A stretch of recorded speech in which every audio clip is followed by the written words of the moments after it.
ದೇಶದ ನಾನಾ ಕಡೆ ಇನ್ನೂ ಕೂಡ ವರುಣನ ಆರ್ಭಟ ನಿಲ್ತಾ ಇಲ್ಲ. ಹಿಮಾಚಲ ಪ್ರದೇಶದಲ್ಲಿ 4 ಕಡೆ ಮೇಘಸ್ಫೋಟವಾಗಿದೆ. ಭೂಕುಸಿತದಿಂದ 10 ಮನೆಗಳಿಗೆ ಹಾನಿಯಾಗಿದೆ. 4 ಜನ ಸಾವನ್ನಪ್ಪಿದ್ದಾರೆ. 16 ಜನ ನಾಪತ್ತೆಯಾಗಿದ್ದಾರೆ. ರಾಜಸ್ಥಾನದಲ್ಲಿ ರಸ್ತೆಗಳು ಜಲಾವೃತವಾಗಿದೆ. ಮನೆಗಳಿಗೆ ನೀರು ನುಗ್ಗಿದೆ. ಪ್ರಯಾಗ್ರಾಜ್ನ ಗಂಗಾ ಯಮುನಾ ನದಿಯಲ್ಲಿ ಪ್ರವಾಹ ಸ್ಥಿತಿ ಉಂಟಾಗಿದೆ. ಆಲ್ರೆಡಿ ಉತ್ತರಾಖಂಡದ ಕೋಟ್ವಾರ ಬದ್ರಿನಾಥ್ ರಸ್ತೆಯಲ್ಲಿ ಗುಡ್ಡ ಕುಸಿತ ಆಗಿದೆ. ಪೌರಿ ಮೇರತ್ ರಾಷ್ಟ್ರೀಯ ಹೆದ್ದಾರಿ ಬಂದಾಗಿದೆ. ಸಂಚಾರ ಅಸ್ತವ್ಯಸ್ತವಾಗಿದೆ. ಇಲ್ಲಿ ಉತ್ತರ ಕಾಶಿಯಲ್ಲಿ ಭೂಕುಸಿತ, ಯಮುನೋತ್ರಿ ಹೆದ್ದಾರಿನೇ ಬಂದಾಗಿದೆ.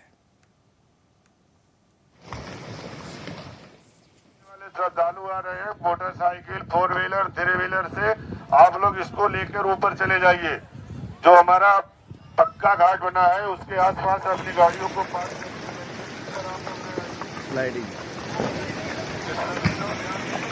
ध्यान से गंगा जी का जलस्तर लगातार बढ़ रहा है। आप लोगों को